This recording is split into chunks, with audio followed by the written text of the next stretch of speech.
Hello, everyone. Thank you for joining today's 2022 Self-Nomination, Data Validation, and QCDR Measure Submission Template demonstration.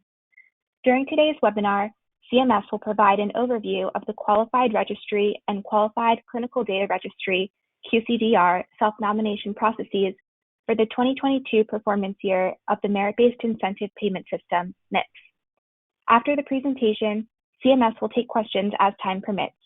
Now I'll turn it over to Sharday Buchanan, MIPS Qualified Registry and QCDR co-lead with Dr. Daniel Green to begin. Thank you, Julia. Good afternoon, everyone. And today we'll be talking about the 2022 QCDR and Qualified Registry participation requirements. Next slide. And this is a disclaimer that I encourage everyone to read at your own leisure. Next slide. Today, we'll be going over self-nomination information. There will be a self-nomination demonstration. We will also be doing a QCDR measure submission information, QCDR measure submission demonstration. We'll be going over resources and who to call for help, as well as having a question and answer session at the end. Next slide. Next, I'll be turning over to Hector Cariello to go over the self-nomination information. Thanks. Thanks, Sharday. Next slide, please. So Sharday mentioned I'll go over some self-nomination information. A qualified clinical data registry is defined as an entity that demonstrates clinical expertise in medicine and quality measure development, that collects medical or clinical data on behalf of a MIPS-eligible clinician for the purpose of patient and disease tracking, to foster improvement in the quality of care provided to patients. It's also an entity with clinical expertise in medicine, has clinicians that are on staff with the organization and lend their clinical expertise in the work carried out by the organization as a QCDR. And also it's an entity with standalone quality measurement development expertise.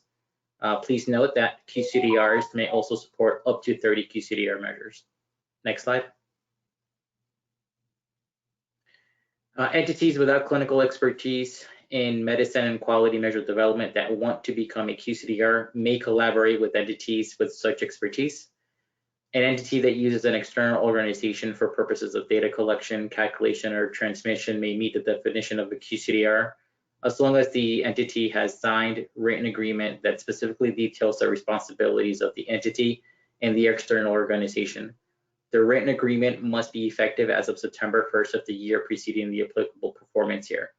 For 2022 MIPS performance year, the agreement must be in place by September 1st, 2021. An example of this would also be of a collaboration would be, for example, a health IT vendor that collaborates with a specialty society that has experience with measure development as well as the clinical expertise on staff. Next slide.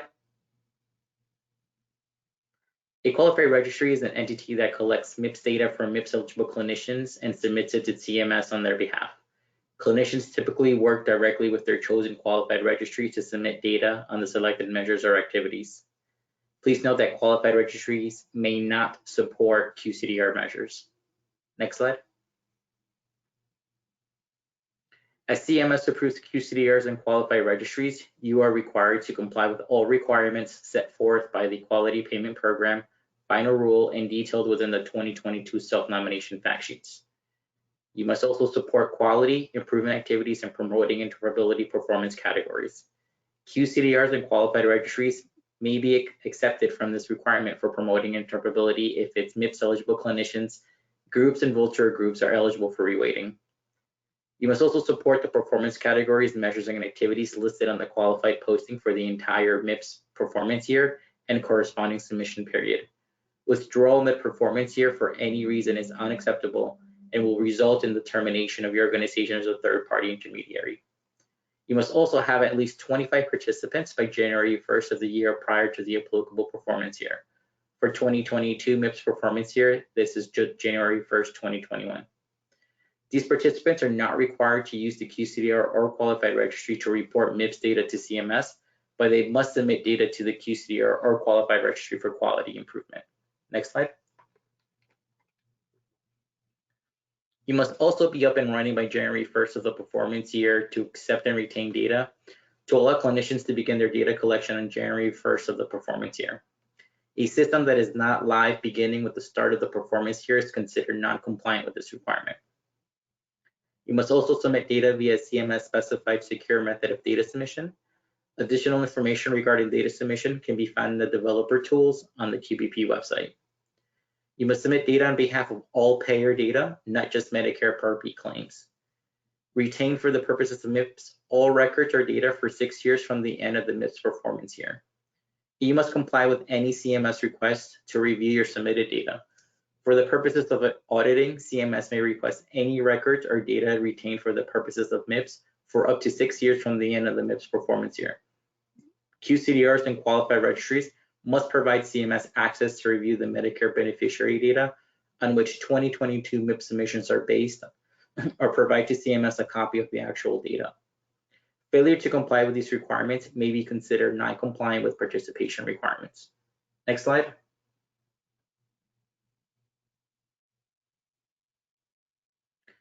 You must also obtain business associate agreements. So these are to be obtained and kept on file, signed documentation that each holder of an MPI whose data are submitted to the QCDR or qualified registry has authorized the QCDR or qualified registry to submit quality measure results, improvement activity measure and activity results, promoting interoperability results, and numerator and denominator data, or patient-specific data on Medicare and non-Medicare beneficiaries to CMS for the purpose of MIPS participation. This documentation should be obtained at the time the clinician or group signs up with the QCDR or qualified registry to submit MIPS data to the QCDR or qualified registry, and must meet the requirements of any applicable laws, regulations, and contractual business associate agreements. Business associate agreements must be a legally signed and dated document that address all aspects of the above requirement. Clinician consents must also be obtained, and they must be signed documentation to indicate each client has authorized the QCDR or qualified registry to submit their data to CMS for the purpose of MIPS participation. A practice administrator may give consent on behalf of a group or virtual group reporting as a group, but not for an individual clinician reporting as an individual. If you are submitting the individual clinician data as an individual, you must have a business associate agreement and consent in place for each individual clinician. Please note that documentation for legacy programs and or out-of-date documentation does not substantiate that the necessary agreements are in place. Either electronic or written is acceptable to CMS, providing that electronic signatures or authorizations are legal in your jurisdiction. Next slide.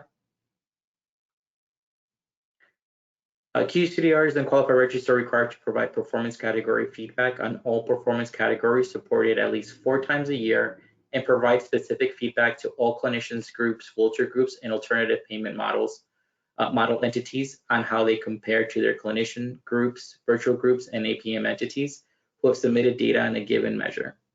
CMS does not provide a template for the performance feedback reports. If a real-time feedback dashboard is available to clinicians, CMS asks that the QCDR or qualified registry email clinicians, groups, vulture groups, and APM entities at least 4 times a year to remind them that the feedback is available.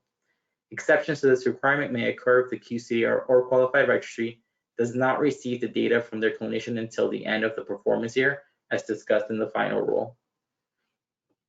QCDRs and qualified registries must certify that all data submissions to CMS on behalf of MIPS eligible clinicians, groups, and virtual groups are true, accurate, and complete to the best of their knowledge.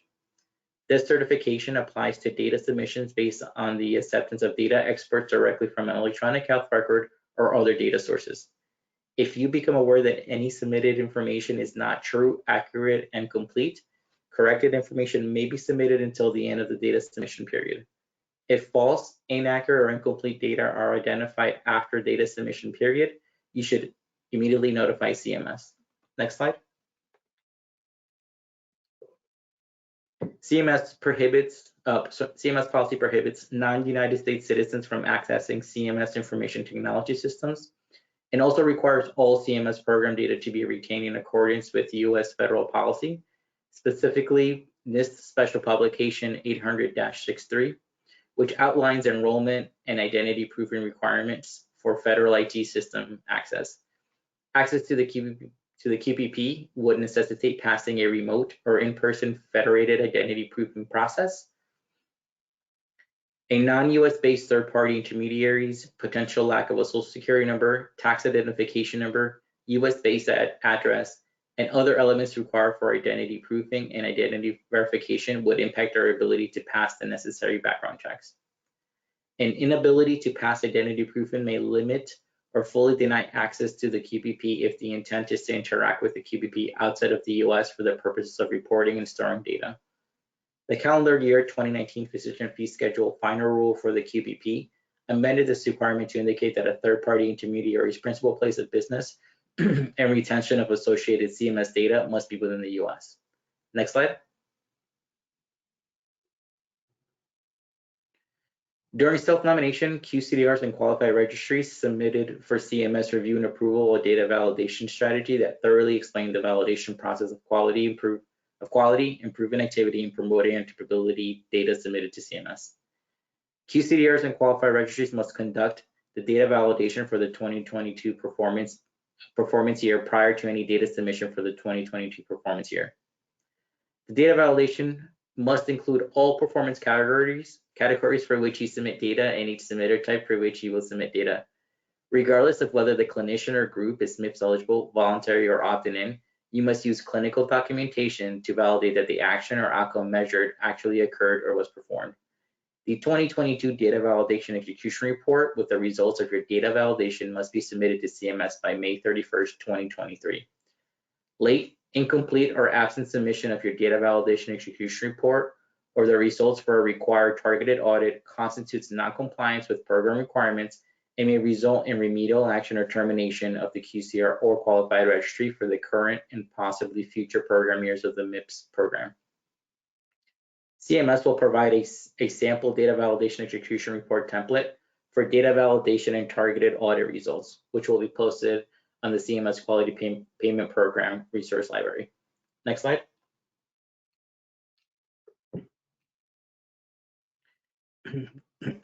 QCDRs and qualified registries must attend and complete training and support sessions in the form and manner and at the times specified by CMS. Remedial action, up to and including termination as a third-party intermediary, may be imposed due to training and support session absences. CMS will host support calls to provide announcements and educate QCDRs and qualified registries, as well as offer them an opportunity to ask CMS subject matter experts questions. Participation in the monthly support calls is required. CMS will also host virtual office hours to offer QCDRs and qualified registries an opportunity to ask CMS SME's questions related to the assigned topics for those calls. Please note that only topic-specific questions will be addressed during each call.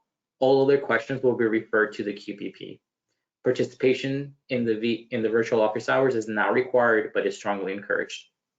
Next slide. CMS has the authority to impose remedial action or termination based on its determination that a third-party intermediary is non-compliant with one or more applicable criteria for approval, has submitted a full certification, or has submitted data that is inaccurate, unusable, or otherwise compromised.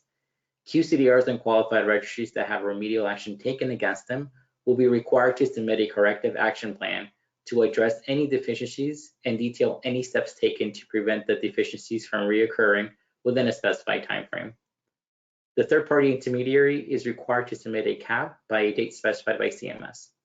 The CAP must address the following issues unless different or additional information is specified by CMS.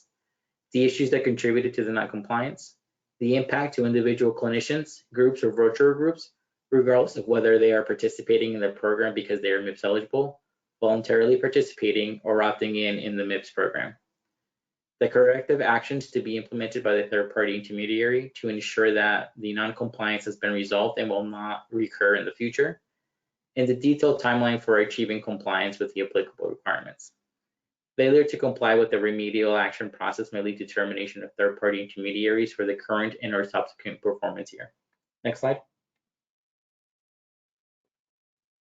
The qualified posting will be updated to reflect when remedial action has been taken and or termination of third-party intermediaries participating as a QCDR qualified registry. You see on the screen an example of the update of the qualified posting on the screen. Next slide. CMS will further evaluate the QCDR or qualified registry to determine if any additional inaccurate, unusable, or otherwise compromised data has been submitted. Data inaccuracies may lead to remedial action or termination of the QCDR or qualified registry for future program years based on CMS discretion. CMS will evaluate data submitted for quality measures for data completeness and accuracy.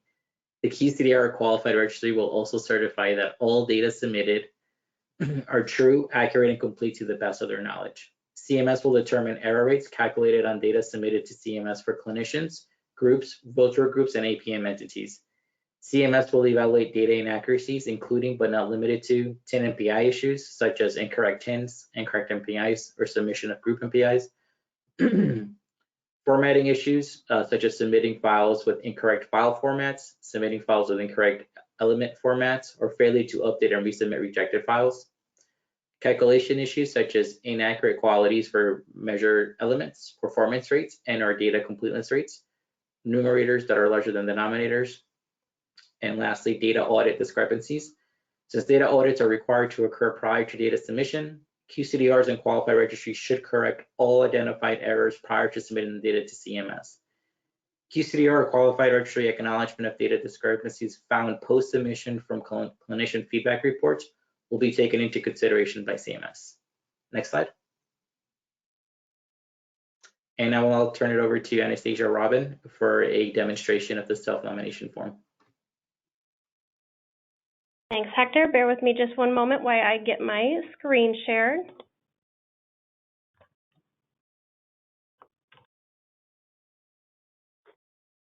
Okay, I believe my screen should be sharing now, but if not, please let me know. As you navigate to the Quality Payment Program website on the qpp.cms.gov site, all you will do is click the sign in button here on the upper right-hand screen. You will come to a screen similar to this where you will use your credentials to log into the system. Most of the accounts, if not all of the accounts, do have two-factor authentication, so you may need to go through that as well to log into the system. If for some reason, though, you do not have an account, be sure to register, which the available options are at the bottom. So as you're navigating the screen, please make sure you enter your user ID, your password, and then, of course, agree to the conditions down there as well. Then you hit sign in, which will bring you to a screen similar to this. Please note that everyone may have different access. Access is granted based on the roles you have, as well as that they may have different functionalities, or things might look just slightly different as I am in a different environment than production. So with that, you will see something similar to this screen. In order to navigate to the self-nomination portion, you will need to use the Manage Access option on the left-hand pane, and then select your registry and QCDR self-nomination, which ultimately will show you where the landing page is. With that being said, this screen right here is where you will see the actual start of what you will do for your self-nomination. Now, again, this may look different depending on what type of a vendor you are. If you are a new vendor, you won't see all of this information out here, as I have created some self-nominations for the demonstration purposes. So as a new vendor, you would log out here and likely see nothing out here in regards to the actual self-nominations themselves. You will see a couple options here, including your entities. Of course, if you're new, you would have none, and you would need to follow the information and the directions listed on Entity Not Listed to certainly find your entity if you needed to, if it was not listed, or add a new entity as well to ensure that you can start your new self-nomination. So again, if you need to create a new self-nomination, click Add New Entity. If you are an existing vendor, please use that Entity Not Listed to locate your self-nomination. As a reminder, especially for those vendors that have participated in the past, if you are an existing vendor in good standing, you should have a simplified self-nomination form that would already be pre-populated down here, as you can kind of see what I have here. If for some reason you don't see your pre-populated self-nomination form, please feel free to reach out. That way we can get you access to that system or help you gain access to that system to be able to leverage that simplified form rather than creating a new one. With that, we'll go through a couple more details on this landing page here. As you can see, I have 3 self-nominations already created. The first one is a draft in progress where some of the information has already started. We also have one that's not started at all, and then we have one that's complete. Throughout our self-nomination process, you'll see these icons a lot where you have something that has not even started being populated with a clear circle, a yellow half-populated circle for draft in progress, and then a green check mark meaning you've completely populated that. So you can kind of see the status of your self-nomination or your self-nominations if you're self-nominating for multiple folks. Additionally, you can also see if you're trying to self-nominate as a QCDR or a qualified registry on these self-nominations. And there's a couple of additional bits of functionality that we have within here as well. If you click on the pencil, you can certainly change your entity name. So that would be whatever the name is for your QCDR or qualified registry. You can also use this little eye icon to manage your watchers. As you can see here, we have allotted several folks on our team to be able to see these self-nominations as well as edit them, populate them, and so on. So if you have additional folks besides who is populating the self-nomination forms that need to be able to access the self-nomination, stay up to date with it, monitor for comments or responses, please make sure to add those contacts in there. You also have the ability to print your self-nomination form if that is something you would like to do. You can certainly click the print button and make sure you save a copy of that. The other functions throughout here you can see are a little bit different depending on the status of your self-nomination form. So since we're partially in works on this draft here, you can either click it to edit, or you can certainly withdraw if for some reason you change your mind and do not want to self-nominate. On this one right here, the second one, self-nomination ID 954, you can get started as obviously, again, it has not been started yet, so you would need to get started on populating it. Additionally then, at the bottom, we have the draft complete, so the phases are a little bit different here. If for some reason you do need to jump back in there to edit it for any reason, you can certainly click edit. If again, for some reason you decide to withdraw, you can certainly click the withdraw button. And then you have the last option here, submit for review. The submit for review button will not be available at this spot until everything within the self-nomination has been populated completely. So that's why you don't see it on the above options. You do need to fully populate your self-nomination before you're able to submit it. So in addition to that, I do want to just mention that if for some reason you are creating a new self-nomination, you would need to click Add New Entity right here, as I mentioned earlier. You will need to enter your vendor ID number, your entity ID name, I apologize there, and select what type of vendor you are opting to self-nominate as, whether it's a qualified registry. So you can certainly type your name in here, select qualified registry or QCDR, and then save or save and continue. And then you will see your option out here. With that, we'll go ahead and navigate into our first self-nomination. This top one here is for a QCDR. I do want to note that the QCDR self-nomination and the qualified registry self-nomination is a slight bit different. For the purpose of today's demo, we will go through the QCDR self-nomination as there's just a few elements that are added to the QCDR self-nomination that are not in the registry. Most of the information, of course, is the same, just with a few slight differences. So if you do not see that any of these fields in the qualified registry field, that is why. As you navigate into your self-nomination, though, you will see information regarding the instructions for populating. We definitely recommend that you review that information and then go ahead and hit close. You can certainly hit don't show again if for some reason you do not want to see that information again, but it is helpful information related to populating your self-nomination form. Once you get into the self-nomination, you will see some of the same information you did before. So you'll have your self-nomination ID. You will have the ability to edit your entity ID name, your entity name, as well as the watchers, and you'll have the print functionality. Some new things you'll see here towards the top is view and add comments. This is something that is available within our self-nomination so that we can comment back and forth with the entities self-nominating to act as a QCDR and qualified registry, as well as the reviewers reviewing the self-nomination and QCDR measures. So it is important to pay note to these comments out here to ensure that you guys see if there's anything that could potentially be needed in order to accept a self-nomination. In addition to that, you're welcome to use this comment box if you do have any questions specific to your self-nomination. If there's a question related to a specific field, if you're having any issues, anything to that effect, you can certainly add a comment there, and then we'll be sure to respond. So I will note that to add a comment, you would just click the Add Comment button. You can select what subject it is. That way, in the future, you can sort for specific topics in case you're looking for a communication channel that we've gone back and forth with regarding maybe the QCDR measures. You can just look at that particular communication line instead of looking at every communication we've had to date. So feel free to select your specific topic that you're asking about, type in your sample question, and then hit send. Of course, you can attach files if you like.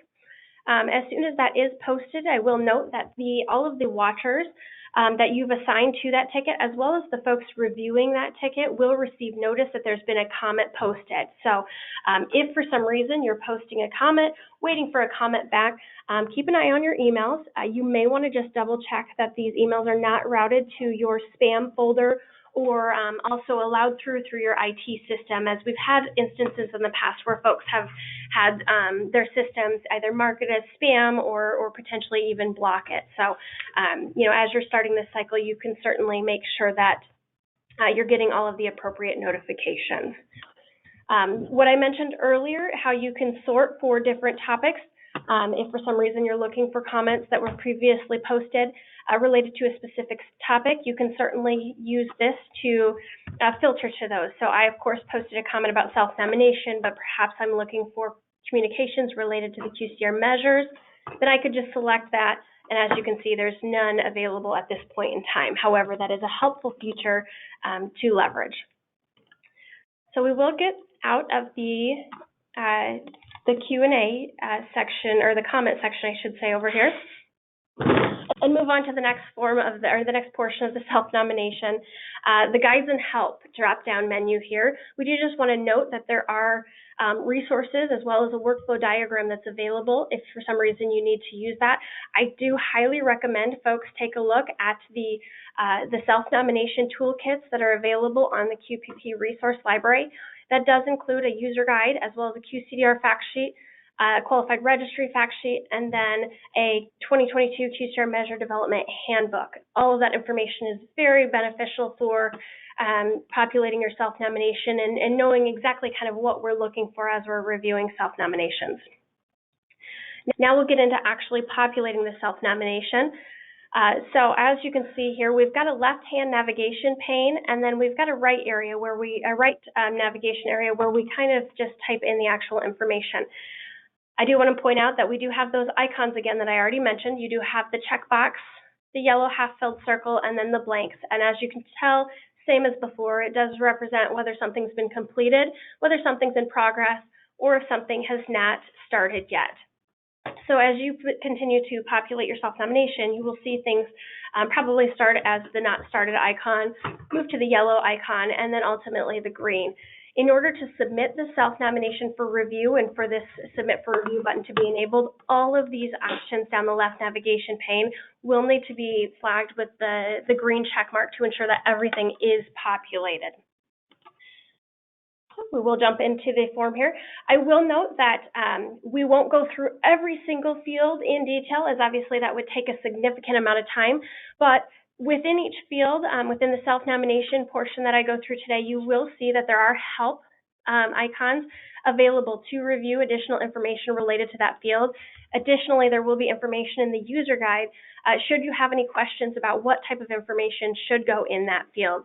And if you still need help after reviewing those help icons as well as the user guide, feel free to post a comment in the self-nomination, and we'd be glad to help you with populating that information.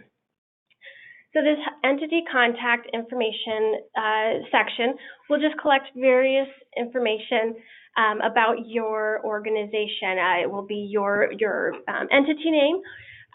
If it's the same as your organization name, we know some folks will have an organization name and create a separate name for their QCDR qualified registry. So in this section, we're looking for your organization name. Again, your QCDR or your qualified registry name will have been populated already and available up here in the left-hand corner. Any type of partnerships or collaborations that you may have. This may mean that you have a technical platform that maybe supports you for the purposes of collecting and reporting the data. On the other hand, it also may be that you have clinical collaborations to provide you with clinical expertise and measure development experience. Any type of outside organizations that you may collaborate with to act as a QCDR and qualified registry should be included in this information. Your organizational TIN. You'll need to let us know if you're self-nominating as both a qualified registry and a QCDR for the performance period. And then again, you'll see right here, we kind of already discussed this a little bit, but in this section right here, as well as this Manage Watchers, the eyeball icon, you'll have any of the extra contacts that you wish to be included within the self-nomination. So again, they'll have access to see the self-nomination, review the comments. If for some reason you go out of the office, anything to that effect, it's always a great idea to have backup watchers to ensure that any comments are missed, or if there's additional information that needs to be provided, you can have that done. The next couple of sections are the entity address. So you'll want to type in your address, phone number, website information, as well as that we do require that each QCDR and qualified registry provide at least 3 distinct contacts. We ask that you populate your program contact information, your clinical contact information, as well as your technical contact information. And that way, if for some reason there are questions, we know who exactly to reach out to. You know, it may be a technical question, we'll reach out to the main technical contact. If it's a clinical question, we'll reach out to the clinical contact, and so on. We do understand that you may have additional folks that you do want to include on your distribution list, and that is absolutely fine. You'll find that the last element on this particular page is related to those additional contacts. So when you're aligning anybody to participate or act within your QCDR or qualified registry as a contact this year, we do recommend that you make sure all of their email addresses are in here, as when we go to create our distribution list, we will use these emails that you put in the self-nomination to create that distribution list. So again, please make sure that everyone that should receive any type of beneficial communications, training, appointments, things like that are included in this self-nomination. As you can tell, we've already got this cell completed, so we're going to go ahead and move on to the next tab. You can move on to the next tab by either clicking right in the list on the left navigation tab, or you can certainly use the link on the bottom right-hand corner. Either option works and takes you to the next tab. So this next tab is the entity details, where we'll collect additional information regarding your participation. First one is just identifying what type of an entity you are. It may be a health IT vendor, it may be specialty society, or whatnot. With that said, if you do select other, we will ask you to describe what other type of entity you are. We do also have MIPS and PQRS participation. Whether you're a new vendor, this might be your first time self-nominating as a QCDR qualified registry, then of course you would select yes. If for some reason you have participated as a QCDR in the past, then for this QCDR self-nomination, you would populate how many years you've been a QCDR, and that's the same for registry. So if for some reason you've been a registry, but you're now trying to become a QCDR, you would be a new entity. So please populate that information, and then if you are existing, select all of the check marks that you may need to check at the bottom. We also ask for any type of alternative names that you may use.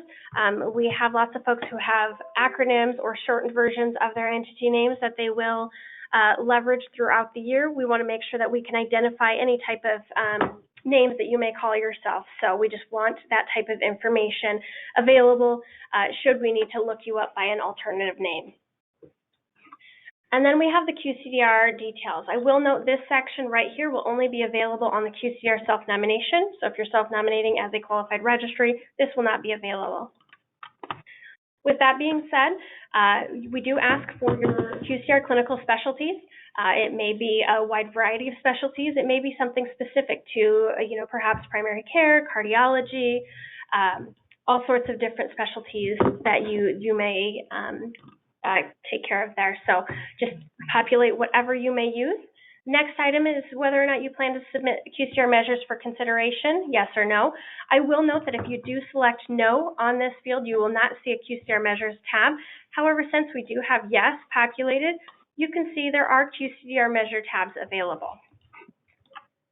Additionally, there is a question, do you plan to risk adjust? No or yes.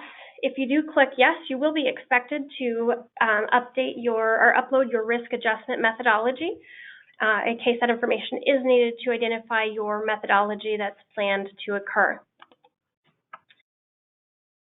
This section, moving on, is again still for QCDRs. The definition of a QCDR is a little bit more granular than the qualified registry, so we have additional information where we need to collect information regarding your clinical expertise, measure development experience, any type of additional partnerships or collaborations specific to the QCDR itself, QCDR patient and disease tracking capability, as well as the method to foster quality improvement. Those items will be leveraged and discussed with CMS to determine if your organization meets the definition of a QCDR. So I would highly recommend that you populate as much information into that field as possible.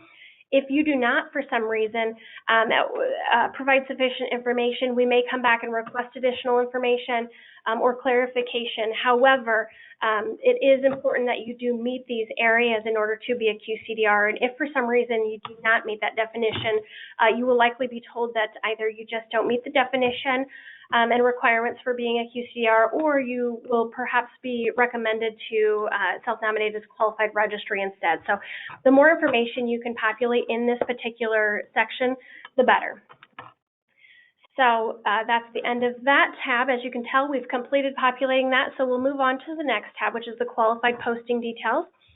I do want to note the important aspect with this is that everything on this particular tab will be included in a public qualified posting that will ultimately be posted on the QPP website. So with that, I do want to encourage folks to pay attention to your spelling, grammar, everything to that effect, as we will take exactly what we have here and put it into that qualified posting. Of course, I should plug that, everything you submit in the self-nomination, we would highly recommend that you double check for your spelling and grammar and things like that. But more importantly, this particular tab here, because we do leverage it on a public site. So please make sure to include information that you would want in that public listing and be sure that it is typed out appropriately. So we will collect cost information, what services are included in that cost, the last date you will plan to accept new clients. We'll also include the information of how you'll collect that information, claims, EHR, practice management system, whatever it must be, as well as the performance categories you plan to report. You will note that improvement activities and quality are grayed out because there's no option to being able to support that.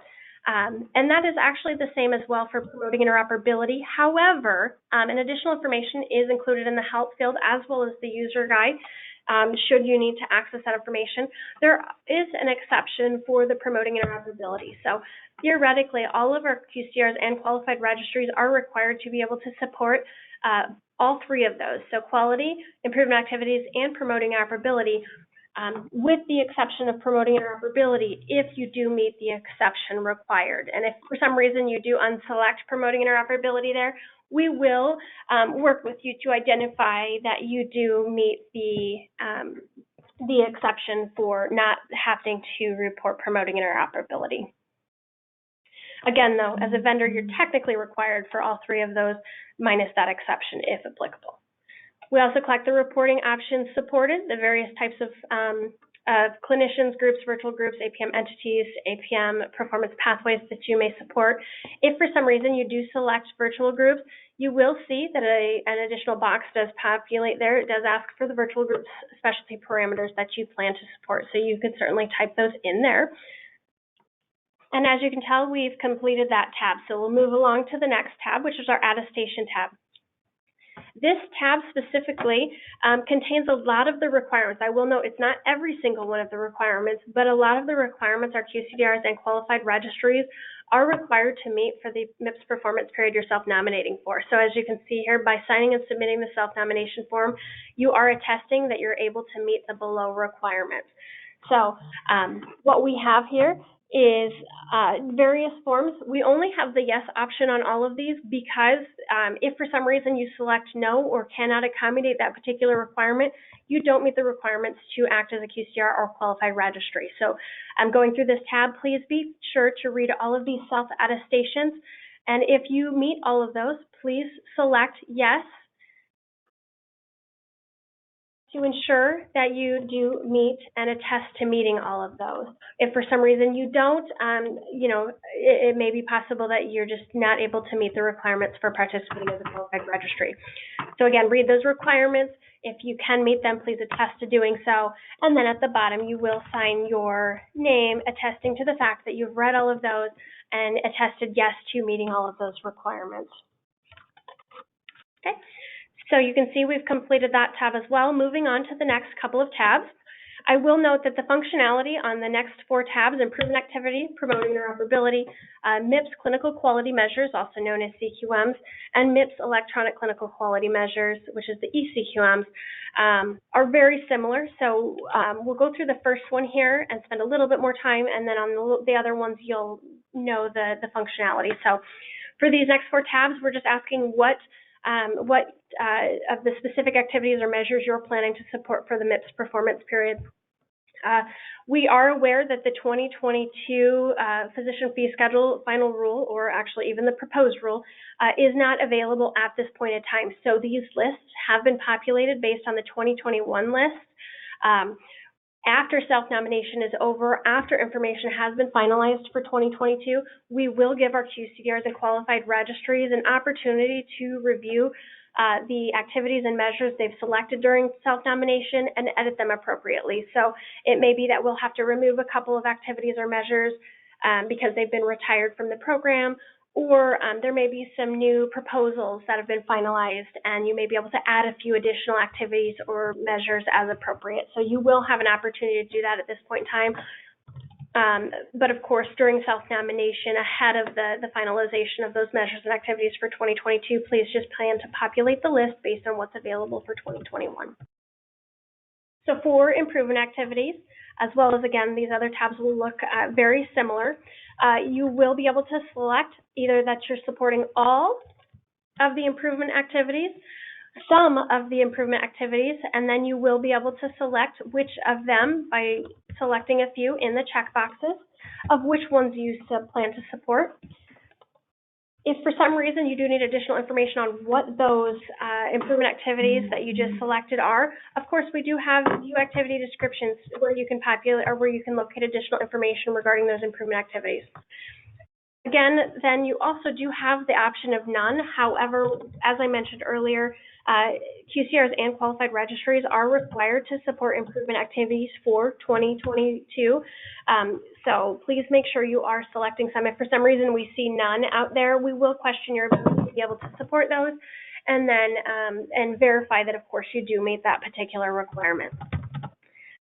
Moving on to the next tab is the promoting interoperability. And again, as I mentioned before, it looks pretty much to the same as the improvement activities, where you can select all, some, or none, and then view additional information related to the promoting interoperability measures if you need to do so.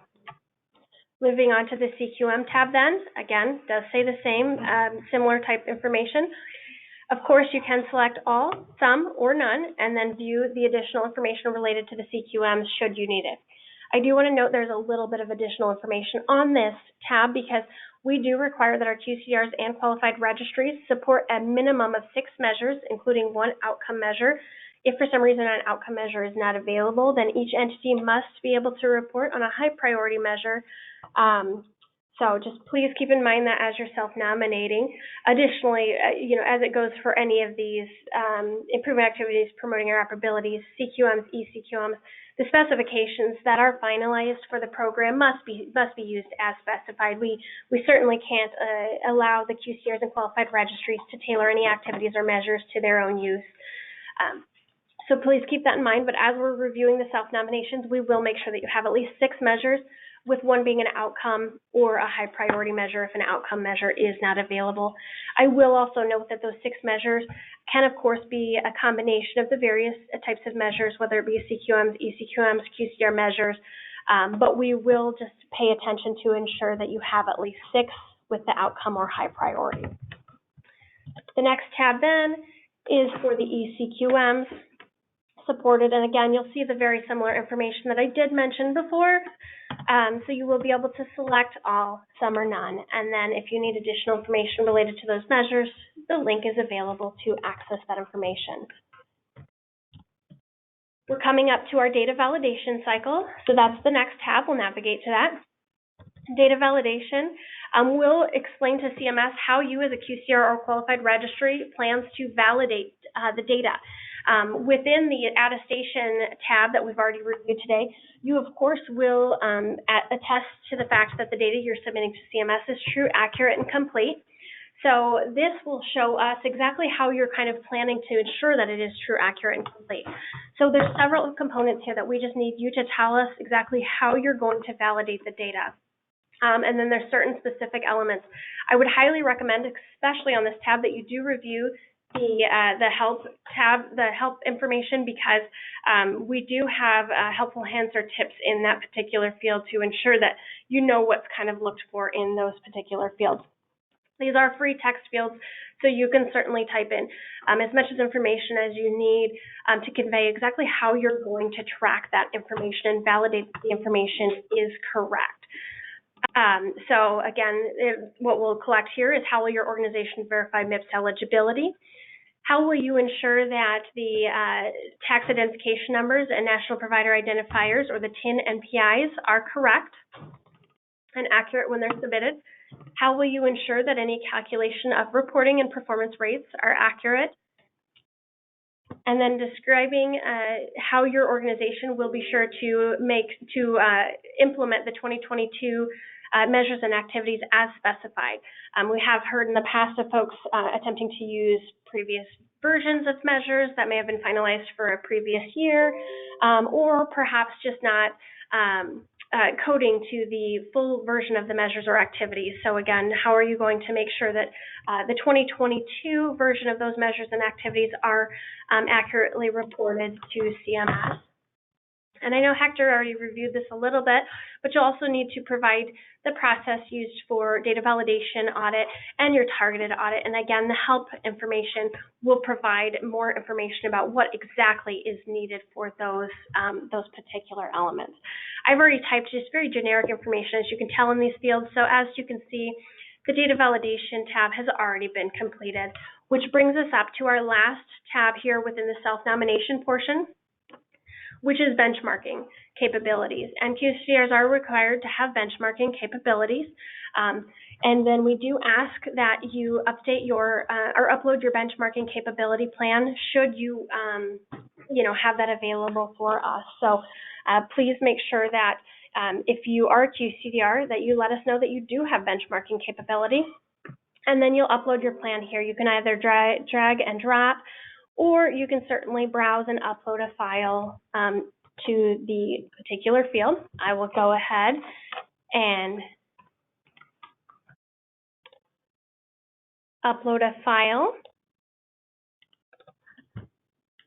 as you can tell. And then we'll see, as soon as that file was uploaded, our form went to completed in this particular element. So here's my attachment. And now we have all of the specific self-nomination tabs completed. There is, of course, another section to this demonstration, as well as the self-nomination, which will be the QCDR measure portion. Qualified registries are not able to support QCDR measures at all. However, QCDRs, of course, are. We do understand that not every QCDR will take advantage of that, but if you are planning to support QCDR measures, then of course that information will need to be populated as well. I'm going to complete the rest of the demo on the more self-nomination portions first, and then I'll turn the call over for some more details on the QCDR measure. So we'll kind of pause and pick back up with the QCDR measure portion here shortly. So I've got my self-nomination populated. I'm ready to submit it. I could either click submit and get it off to the CMS team for review. On the other hand, if for some reason I want to take another look at it before I do, you can certainly hit save and close and return to it at a later date. I do want to note the deadline for self-nomination is September 1st. It will close at 8 p.m. Eastern time. The entire system will lock down, so we will be unable to unlock it for some reason or another. So please make sure that if you are updating, that you go ahead and get that submitted or get it updated as far as you can by that particular deadline. That way you can submit it for review. If for some reason the deadline hits and there are, self-nominations out there that are, maybe 50% populated or something to that effect, what we do is we still go ahead and take a look at it, but ultimately, if you have an incomplete self-nomination, that's not something we can typically review. So please be sure to get your self-nomination fully populated by that deadline and before the lockdown. I also just want to quickly note, as you've probably seen throughout this demo, you've seen this check mark and it say all changes saved. The system does continue to save your changes as you make those changes. So, as you're making something on tab to tab, it automatically saves that for you. So you shouldn't lose any type of data that you've put in there since we're saving it all the time. But of course, you can use the save and close option to go ahead and submit.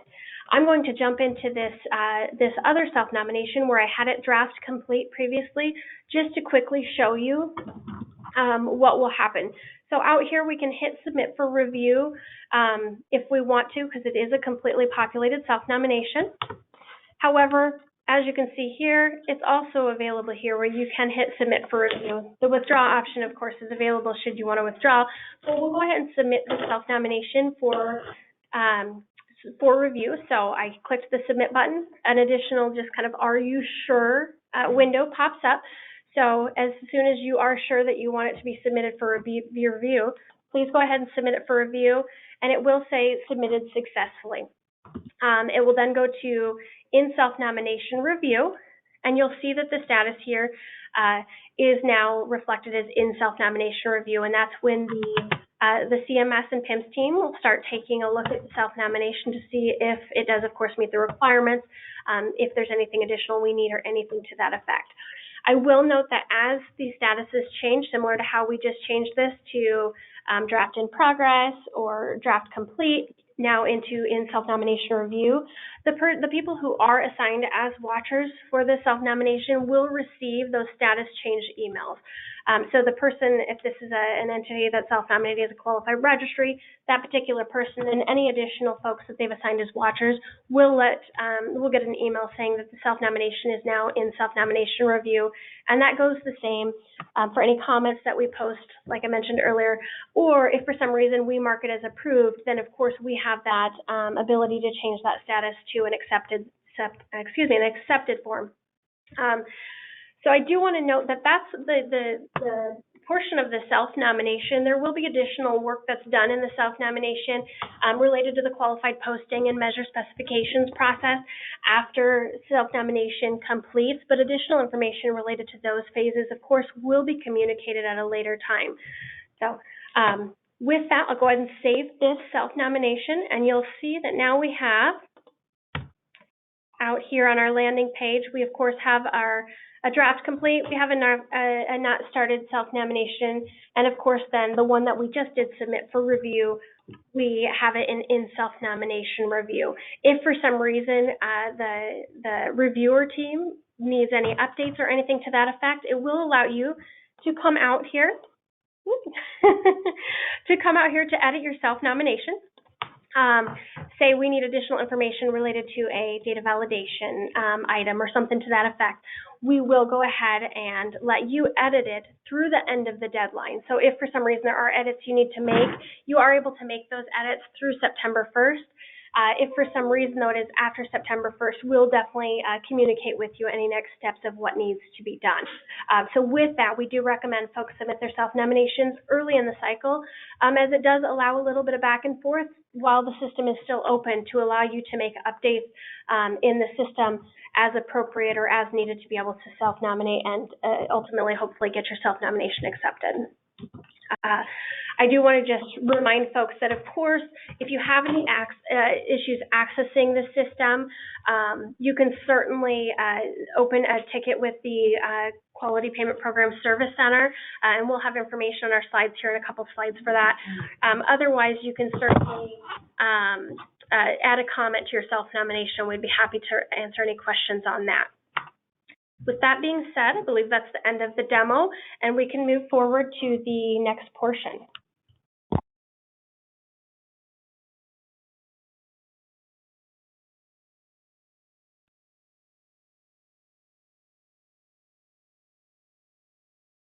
Thanks, Anastasia. That was super helpful.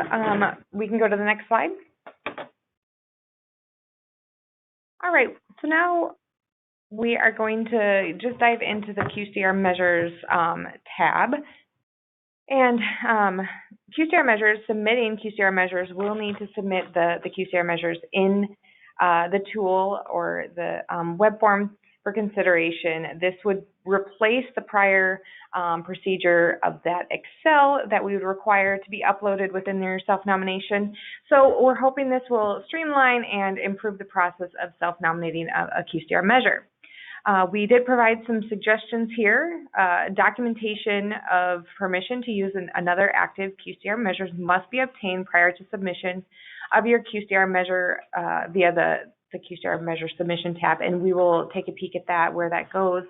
There's an opportunity similar to what Anastasia was showing for the benchmarking or capabilities to upload.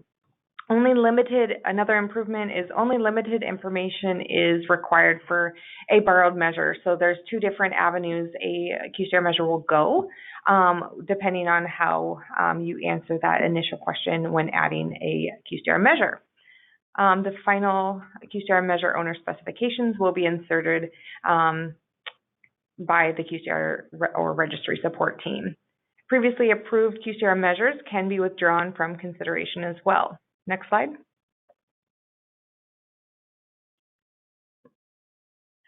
Pre-populated tabs will contain blanks for the new fields that will be required for the 2022 submission. Opportunity to fix any errors, we encourage internal QA as you review your QCDR measures. We verify that the standardized language and the drop-down selections were used in the appropriate fields.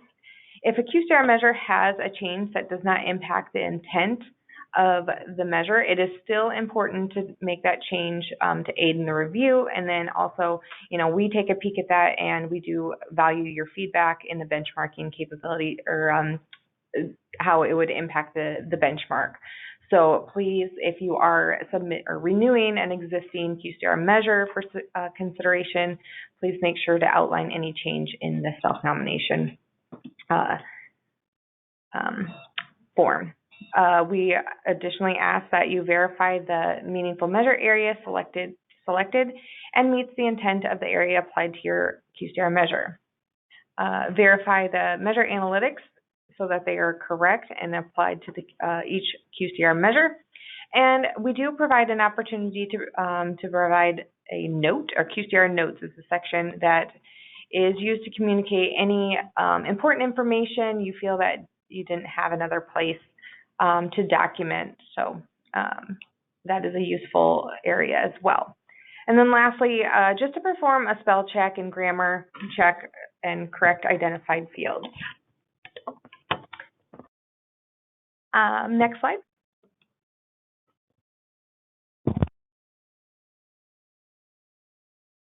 All right, so the next one is just some requirements. Fully tested measures are not required until next self-nomination, but we do require face validity.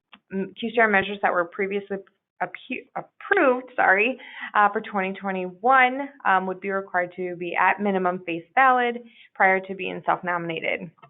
Measures which were approved in the preceding performance period with face validity, that is, would be required to be fully tested next year. So just keep that in mind. And I do want to promote you reviewing the user guide. We do provide detailed requirements and suggestions of how to communicate that face valid or face validity information within the user guide.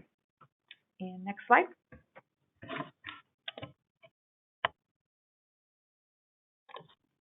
Okay, we'll take a peek at the actual self-nomination of the QCDR measures.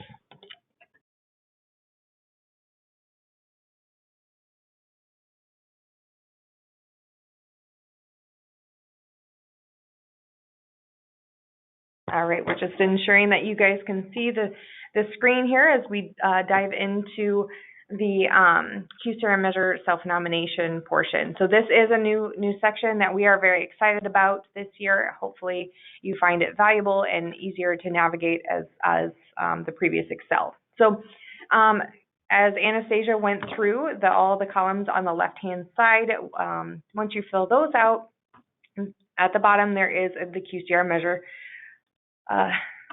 measures submission. So if you go ahead and click on here, you have a couple different options.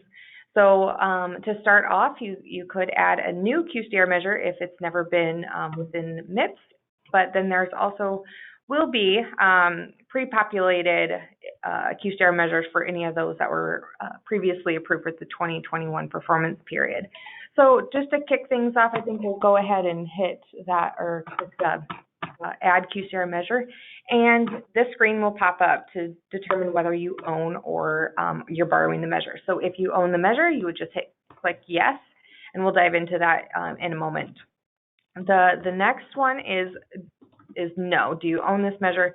Say you're borrowing this from another QCDR, you can go ahead and click this, and if it's been previously approved, you can automatically go ahead and look up a measure. So I'm just going to take one that we know is in there right now, and we'll hit Find Measure. So that will bring up the measure information. So in this case, it's the ASAP 50, and I'm going to hit Continue.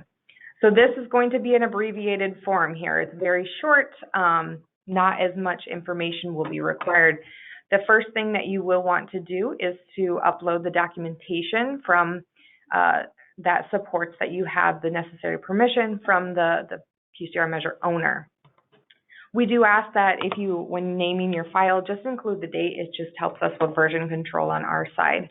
Again, we just have a couple questions that need to be answered, and once those are done, you can hit Submit to CMS.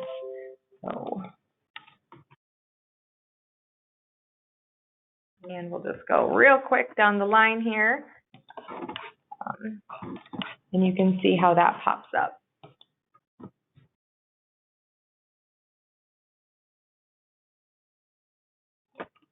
Oops, I must be missing one.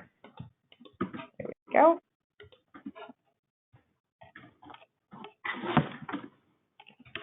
And I'll hit Save and Close, and we can look at that one for later. Okay, so then if you were to add a new measure, yes, I do own this measure, that's when you would begin populating the new measure information. Up on the upper portion of your screen, you'll see how you're progressing through the different areas. Once this is a green check mark, that tells you that you have the pertinent information required to successfully meet the requirements. The asterisks do indicate that it is a required field. And as I scroll through, I do want to note that there are some sections that do highlight that this is an optional field. However, that is really, for new measures, I'll go down to benchmarking.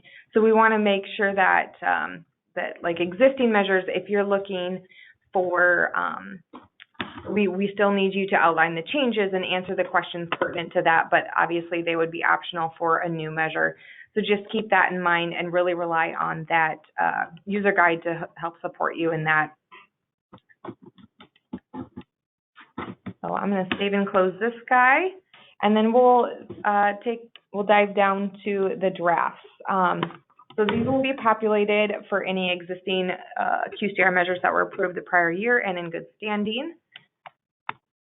So that should save some time on your end, but you still want to go in and answer any new fields that are required for the 2022 performance period or the self-nomination.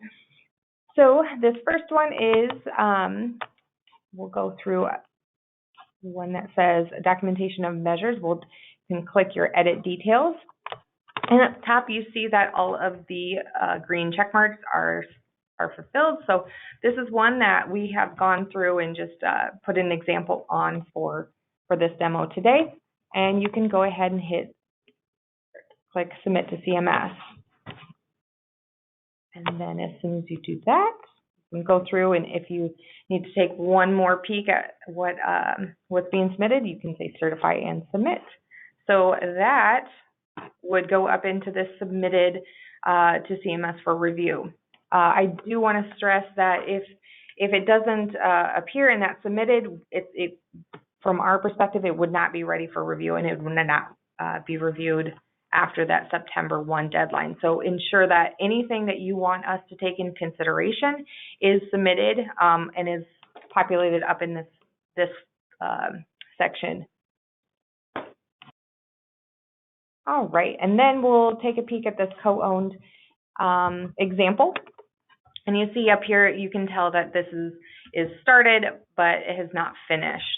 And then as soon as you have all the necessary information uploaded or fulfilled, you could go ahead and submit.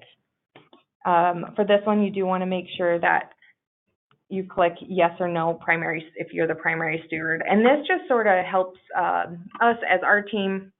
What we have is sometimes we'll get conflicting measure information. So the grammar may be updated in a description and it's not on both sides. We can then determine which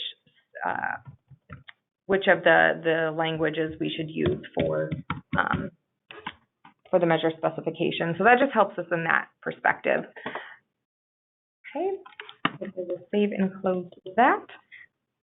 And then any non-active measures, so say there was a couple measures in that were pre-populated that you no longer want to move forward with, you can always click, we can go back up here. Let's go into this.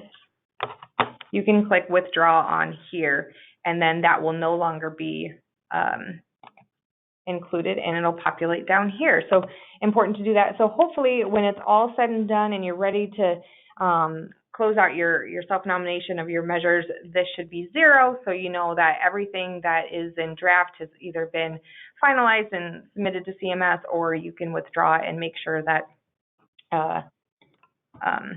every measure that you want us to consider will reach the team. Okay, and that is all I have for the QCDR measures.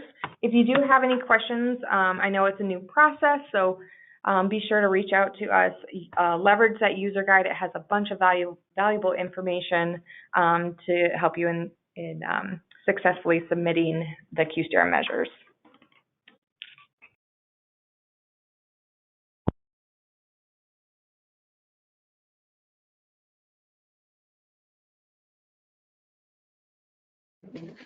Thanks, Jocelyn. Next slide. So in wrapping up, we just wanted to go over some resources or key websites. We have the QPP website. That's the main quality payment program website. The QPP participation status lookup tool, the MIPS Explore Measures and Activities tool, the QPP resource library. That's where you'll find all of our resources for self-nomination, DVR templates, and things like that.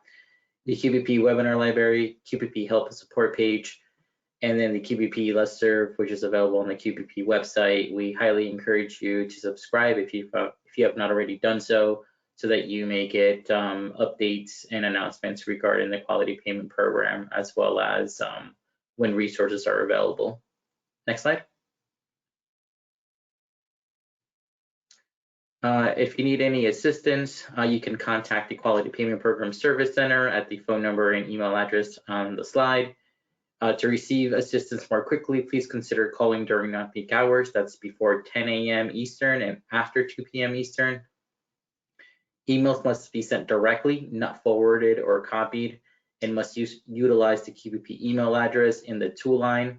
Inquiries forwarded to the QPP email address or sent via email with the QPP email address in the CC line will not trigger the creation of the case number for your inquiry. To ensure that inquiries are routed to the appropriate subject matters, all inquiries must be submitted to the QPP mailbox and not the QCDR or Qualified Registry Vendor Support mailbox. Next slide.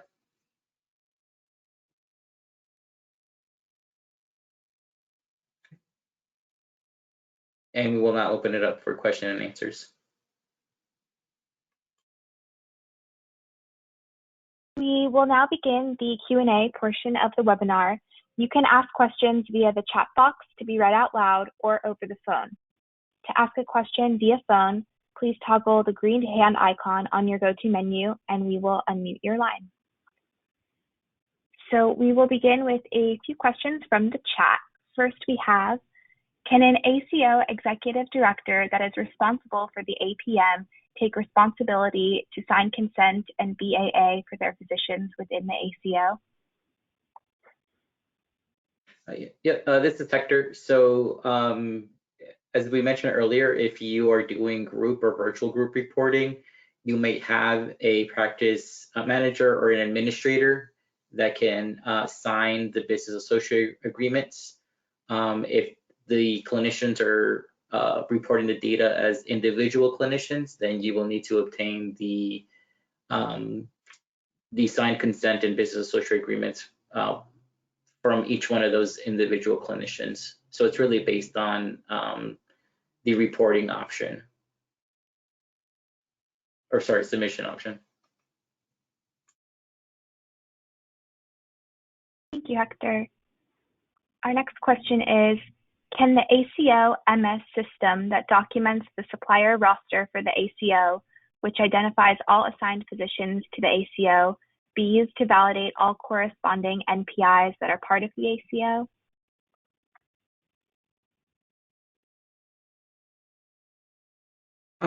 I think so. I don't know, Sharday, if we'll have to follow up with this. I know it says you must, as long as it follows the laws and regulations of your jurisdiction and things like that. So I don't know if maybe we have to follow up with Dr. Green as well with other folks offline and provide an answer to this one. Since it's not technically, it's not a signature. It's, oh, I'm sorry, this is regarding the ACOMS, correct? Yes. Oh, sorry. Sorry, I got my questions confused. So yes, that can be used. CMS does not limit what system or what a vendor or QCDR qualified registry can use to substantiate the roster or the MPIs or TINs of the clinicians or groups that are participating.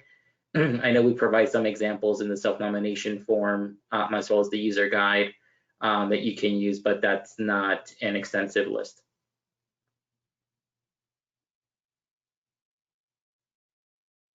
Thank you. The next question says, on slide 10, Hector, you said all BAAs must be legally signed and dated, as many agreements are now a simple acceptance of contract terms checkbox, and the system logs the date and user who clicks the box. If we choose to pursue this more modern and easy contract signing protocol, would this be in compliance with CMS rules? So this was the one I was referring to. I skipped ahead. So I think we would have to follow up. I think it's okay, but Sharday, I don't know if we will have to follow up with Dr. Green or with, I don't know if it's with OGC or with legal, but to make sure this is okay as we do say. Hector. Oh, Dr. Green is on, thank you. Hey, so, you know, basically for the business associate agreement, whatever would be construed in your state as being legally acceptable, usually DocuSign, for example, is acceptable, you know, and dated, but I would check, this isn't really a question for us, it's a question for your own legal team. And I don't know, it may vary from state to state. I mean, we're looking for what's legal in your state, but at the same time, we're expecting that if you're submitting on behalf of individuals, you have their individual signature. Again, it can be electronic as long as that's acceptable in your state. If you're submitting on behalf of a group, then obviously the practice manager or senior clinician can sign for permission to submit. And of course, a business associate agreement would need to be signed should be assigned rather at the practice level.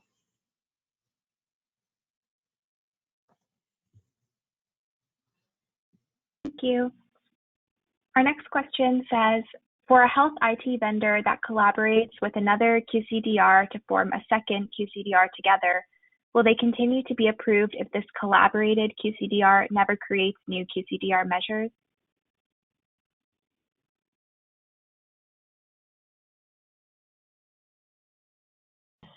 This is Anastasia. So it really depends on basically self-nominating and being accepted as a vendor, as a QCR, I should say. Ultimately, any type of collaboration will need to self-nominate to participate as that collaboration, and then we will review the self-nomination, and if they support or if they're submitting QCDR measures for consideration or whether they're not, we will take a look at all of the information within the self-nomination for that collaboration to ensure that the definition of the QCDR is met, the requirements are met, and so on. So I can't just give a clear yes and no answer because it ultimately would depend on meeting all of those factors we do review for the self-nomination.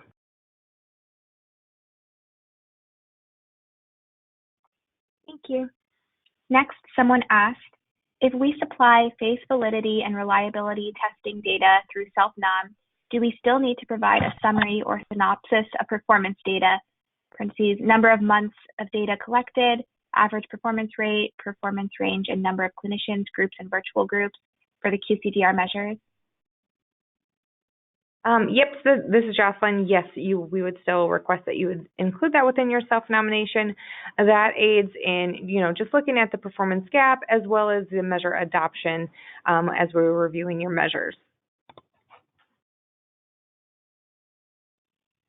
Thank you. Next, we have, if as a QCDR we answer no to the benchmarking, will that cause our request to be rejected? This is Anastasia. So benchmarking is a requirement for QCDRs. You are required to have benchmarking capabilities in order to be a QCDR. So that will have to be a yes. In addition, I do want to just mention, especially for those vendors on the phone that have participated in years past, the performance feedback report process, as I believe Hector defined earlier in the call, has been expanded to not only provide feedback to your clinicians on how they're doing, but also provide a comparison to how they're doing with those quality measures within your registry or QCDR. So as a QCDR, you kind of now are required to do a little bit of that benchmarking within the performance feedback report requirement as well. But yes, you do have to benchmark. Thank you. The next question is, do QRs need to select APM entities in the self-nomination to be qualified to submit MIPS CQM number 047 for PCF participants? And is the answer the same for performance year 2021 as well? Yes. This is Anastasia again. Go ahead, Damon. Sorry. Yes, if you're submitting on behalf of PCF practices, then you would select APM as the option. And this is Anastasia. I was just going to mention, if for some reason you're not planning to support APMs, you can still support Measure 47. I think the way the question reads is it really seems as if you're asking if you have to support APM entities in order to do 47. And that's not necessarily required. Of course, we encourage our QCRs and qualified registries to support all options available, as that supports clinicians of all natures out there that may need a QCR qualified registry. But you can certainly opt to select CQM 47 in your self-nomination, whether you are supporting individual clinicians, groups, virtual groups, APM entities, and so on. Thank you. Next, is the performance feedback information in the Registry QPP web access available via an API, or is UI access the only delivery method? This is Anastasia. I did flag this one for reading today. I'm not quite sure if it is off topic, as we do have performance feedback report requirements within the QCDR and qualified registry participation requirements. So I wanted to mention, and feel free to this inquirer to submit clarification. We don't have specific folks on the phone from the product team to answer any feedback report questions within the API or the UI, but I did want to mention that, of course, as a qualified registry or a QCDR, when you are required to submit performance feedback reports to your clinicians at least 4 times per year, those feedback reports are from your organization and not ones that you could potentially pull from the CMS system. So I wanted to mention that. If you did have more questions on that particular aspect, feel free to let us know. If you have more questions regarding accessing the submission or feedback systems within the CMS portal, feel free to submit that question to the QPP Service Center, and it'll be routed to those folks that do support that system. Thank you. Next we have, can you provide an example of a data error that a third-party vendor would have to report on during the data validation audit? Yep, so I think we covered some of those in the presentation. So NPI, TIN mismatches, calculation errors, so if your numerator is larger than your denominator, when you check for the calculations, so if you're running to see that the logic that you're using is accurate and giving you accurate results, if there are mismatches between what's in what you have in the data compared to what's in the actual system or in the charts. If you do a chart abstraction, would be another one.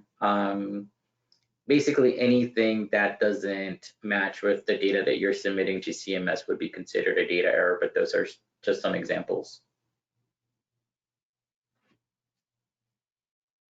Thank you. And next, can you provide examples of how to verify eligibility status and accuracy of TINs and MPIs? As a third-party vendor, can we include a screen where the client attests and e-signs that the information is accurate? Yep, so some examples of for verifying eligibility status. As we mentioned, one of the resources is the status lookup tool, the eligibility lookup tool that's available on the QPP website, so that can help. As well, in terms of TINs and MPIs, there is NPPS. You can use tax documentation to verify TINs and MPIs.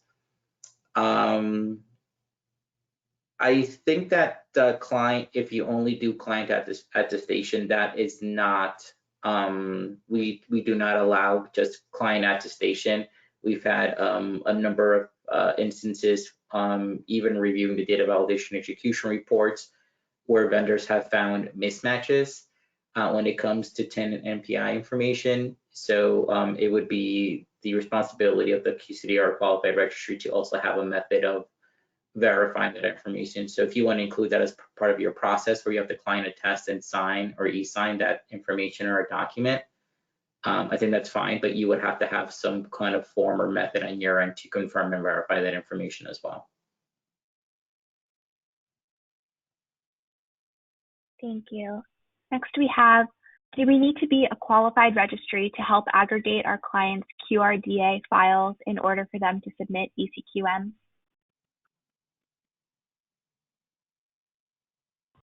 This is Anastasia. So I think that might be something more up to your discretion.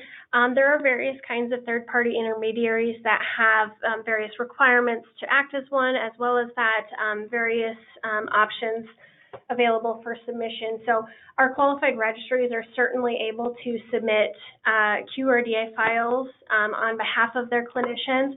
I will note that all of the requirements would, of course, apply to that aspect. So if for some reason you're just obtaining QRDA files to either aggregate and submit or just submit those, ultimately you still would be required to attest to that information being true, accurate, and complete, as well as that doing all of the validation requirements and things like that. So it might be one of those things that your organization deems it best to act as a certified EHR technology, which is outside of this call.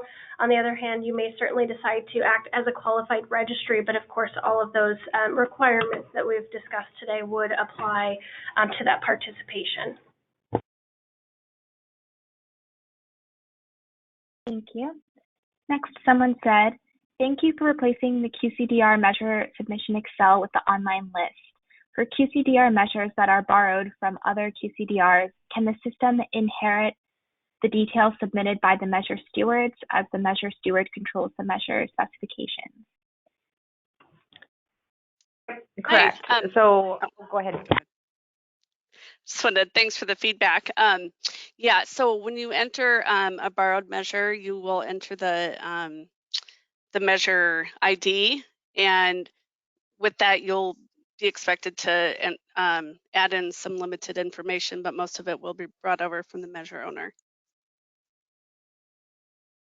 Yep, and then additionally, Stacy, yes, so when the measure is submitted by the measure steward, that information will populate into any borrower or co-owners, because we want the measure to have aligned language, denominators, things like that. So it will populate over to any additional self-nominations. And outside of that question, before we move on to the next one, I did just quickly want to reference, I saw another question and a couple of questions here that some folks that have access to the system already, when you log in, you still may see your 2021 self-nominations. Of course, the 2022 self-nomination does not open until July 1st, so you won't be able to jump into your self-nominations or anything to that effect, and you probably are just going to continue to see your 2021 information until our go live time frame. So just if you're already looking out there, just be advised that 2022 stuff is not out there. We're definitely in a different environment right now to demo this information to you, but it will be available on July 1st.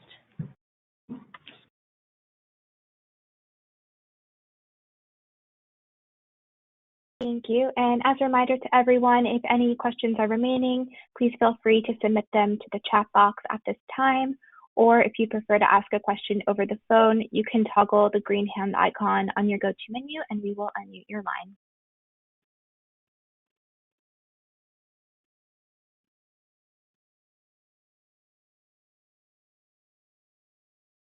Okay, we do have another question. This person says, the eligibility API does not return the TIN with the data that comes back to us. It comes back as all X's. The eligibility verification on the website does not include the TIN, only the practice name or names which do not always match the practice names being used. NPIs are easy to verify. It is verifying the NPI-TIN combo that is the challenge for our clients. How do you suggest, other than manually, we can better assist with verification?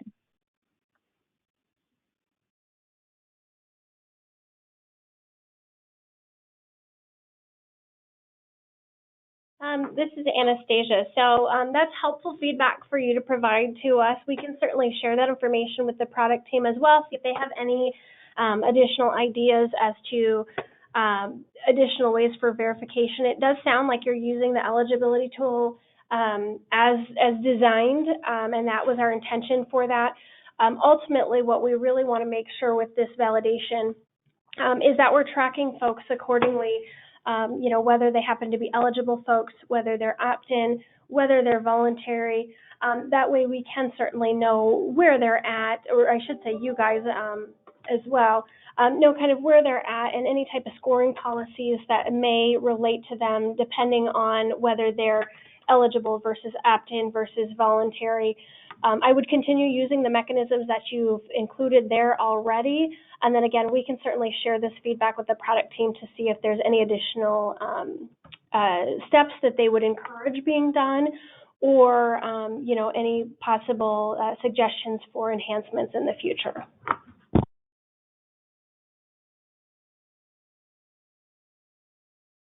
Thank you. And that's all the questions we've received so far. So we'll give everyone a few more minutes if you'd like to submit any questions.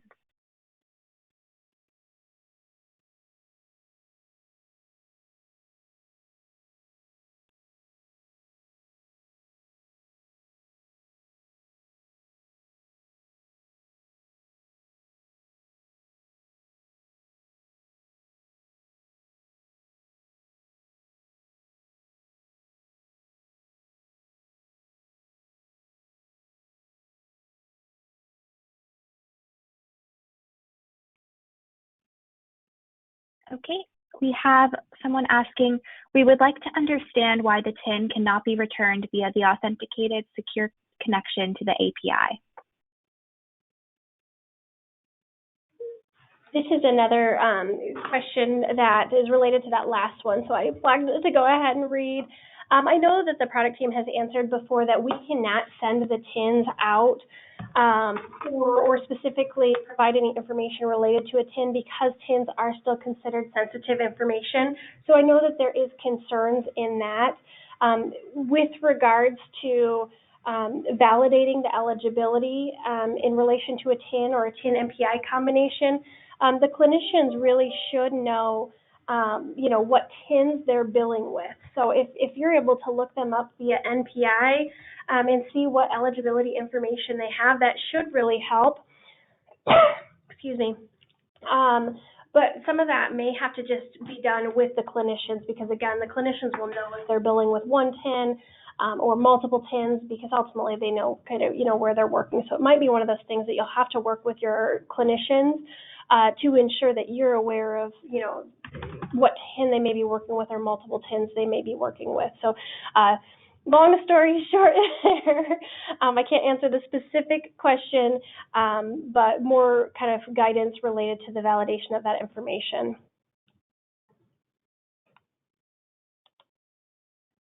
And it does look like this particular vendor did comment back in, so I'll just address it as well here, indicating that clinicians do not know, their billers and administrators do. And it may be one of those things that if the clinicians don't have all of that information, they may need to do a little legwork to identify the TIN that they're submitting with. So it might be one of those things that as a QCDR qualified registry, you may need to place some of that onus back onto the clinician to identify that for you, to ensure that you can populate all of the appropriate TINs, if they happen to be billing through.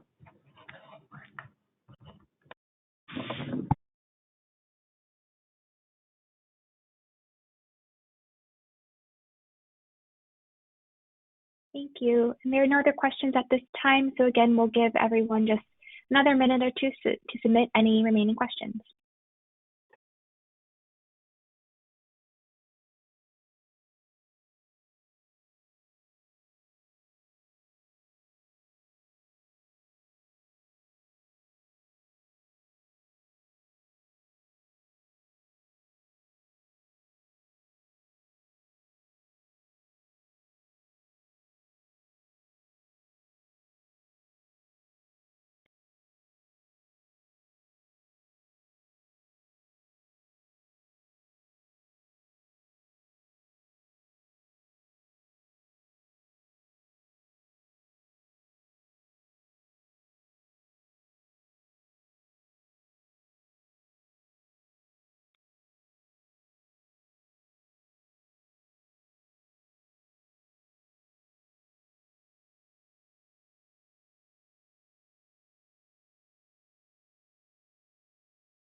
Okay, it looks like that's all the questions that we have for today. I will pass it back to Dr. Green to conclude the session.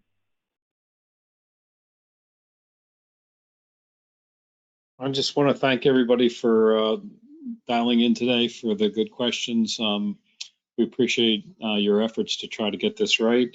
Sharday, anything you want to wrap up with?